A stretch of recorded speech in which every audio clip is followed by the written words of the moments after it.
देश में ध्रुवीकरण नहीं होना चाहिए, न सांप्रदायिक आधार पर, न जाति आधार पर, न राजनीति ऐसे दो खेमों में बंटनी चाहिए कि जिनमें संवाद न हो, जिनमें चर्चा न हो।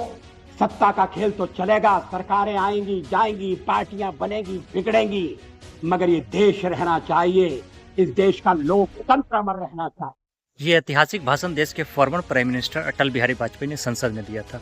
आज के नेता शायद ही इनके सिद्धांतों पर चलना पसंद करते हों।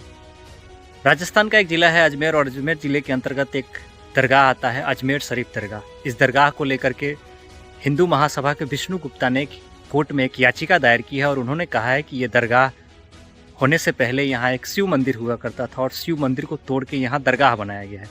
इसकी सर्वे कराई जाए, इसकी जांच कराई जाए। और इनकी बातों को कोर्ट ने एक्सेप्ट करते हुए देश के अल्पसंख्यक मंत्रालय को, मस्जिद कमेटी को और सर्वे ऑफ इंडिया को यानी पुरातत्विक विभाग को एक नोटिस जारी किया है और कहा है कि इसके जांच में सहयोग करें। और 20 दिसंबर को इसमें दूसरा एक डेट तय कर दिया है जिस दिन सुनवाई के लिए। बाकी ये सब चीज़ें एक ऐसे समय में हो रहा है जब देश का माहौल खराब चल रहा है। हाल ही में उत्तर प्रदेश के संभल में जामा मस्जिद के नीचे मंदिर को लेकर के सर्वे हो रहा था और काफ़ी विवाद हो गया। मुस्लिम पक्ष के जो लोग हैं वो प्रशासन से भिड़ गए और उसमें 5 युवाओं की जानें चली गई। और इन सबों के बीच फिर से एक अजमेर का मामला, अभी उत्तर प्रदेश के संभल का मामला सुलझा भी नहीं, यहाँ का आग अभी ठंडा भी नहीं हुआ, तो फिर एक अजमेर का मामला सामने आ गया है। इतिहास कहता है कि पैगंबर मोहम्मद के वंशज प्रसिद्ध दार्शनिक सूफी संत ख्वाजा मोइनुद्दीन चिश्ती ईरान से भारत आए थे और वो दिल्ली में रुके थे। दिल्ली में कुछ दिन रुकने के बाद वो अजमेर चले गए थे। अजमेर से उन्हें काफ़ी लगाव हो गया। अजमेर में उन्होंने अपने जीवन के अंतिम क्षणों तक बिताए। वहीं से वो रहकर भाषण दिया करते थे, वहीं से वो प्रवचन दिया करते थे। और जब 1236 ईस्वी में उनकी मृत्यु हो गई तो जिस स्थान पर वो रुके थे, जिस स्थान से वो प्रवचन दिया करते थे, उस स्थान को एक दरगाह में तब्दील कर दिया गया।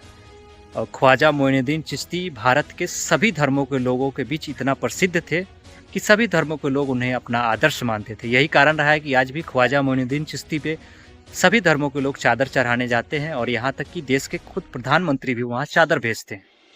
जब अकबर को कोई पुत्र नहीं हो रहा था तो राजस्थान प्रवास के दौरान किसी ने अकबर से कहा कि यहाँ एक प्रसिद्ध दरगाह है जहाँ मन्नतें पूरी होती है। तो अकबर ने एक मन्नतें मांगी। अकबर ने कहा कि मुझे एक पुत्र की अगर प्राप्ति हो जाती है तो मैं हर वर्ष दरगाह पे पैदल जाऊंगा। और ऐसा हुआ भी। और अकबर हर वर्ष दिल्ली से दरगाह पे पैदल की यात्रा करते थे और ये एक परंपरा बन गया। उनके आने वाली पीढ़ियों ने भी पैदल यात्रा जारी रखा दिल्ली से। उनकी आने वाली पीढ़ियाँ भी दिल्ली से पैदल यात्रा करके अजमेर जाया करते थे हर वर्ष। और इस दौरान अकबर ने अजमेर शरीफ दरगाह को खूब धन दौलत दी है, जिससे हर वर्ष अजमेर शरीफ दरगाह का विकास होता गया। अकबर ने एक बड़ा सा कढ़ाई दिया है जिसमें 70,000 लोगों के लिए एक साथ खाना बनाया जा सकता है। वो कढ़ाई आज भी है। अकबर के पुत्र ने भी एक कढ़ाई वहाँ दान में दिया था, जो कढ़ाई आज भी है वहाँ, उसमें इस्तेमाल किया जाता है अजमेर शरीफ दरगाह में लोगों के प्रसाद बनाने के लिए। हर रोज़ लगभग 1 से 1.5 लाख लोग इस दरगाह पे दर्शन के लिए आते हैं। हिंदू महासभा के विष्णु गुप्ता ने एक किताब का हवाला देते हुए कहा है जो 1910 में हरविलास शारदा द्वारा लिखा गया है, जिसमें कहा गया है कि यहाँ एक प्रसिद्ध मंदिर हुआ करता था, शिव मंदिर, और शिव मंदिर को तोड़ के यहाँ मस्जिद बनाया गया, यहाँ दरगाह बनाया गया। यहाँ एक पुजारी हुआ करते थे जो शिव मंदिर में पूजा किया करते थे। इसी किताब का आधार बना करके उन्होंने कोर्ट में पेश किया है मामला। हरविलास शारदा एक शिक्षक थे। शिक्षक के बाद वो विधानसभा का प्रतिनिधित्व भी कर चुके थे और कई वर्षों तक उन्होंने अलग अलग जिलों में जज के रूप में अपनी सेवाएं दी। इसी किताब का, उनके द्वारा लिखी गई इन किताबों का आधार बना करके कोर्ट में पेश किया गया है। बाकी ऐसी हर मस्जिदों के नीचे मंदिर ढूंढने की जो भारत में परंपरा चल पड़ी है, वैसी परंपराओं को लेकर के आपकी क्या प्रतिक्रिया है? आप अपनी प्रतिक्रिया हमें कमेंट बॉक्स के जरिए दे सकते हैं।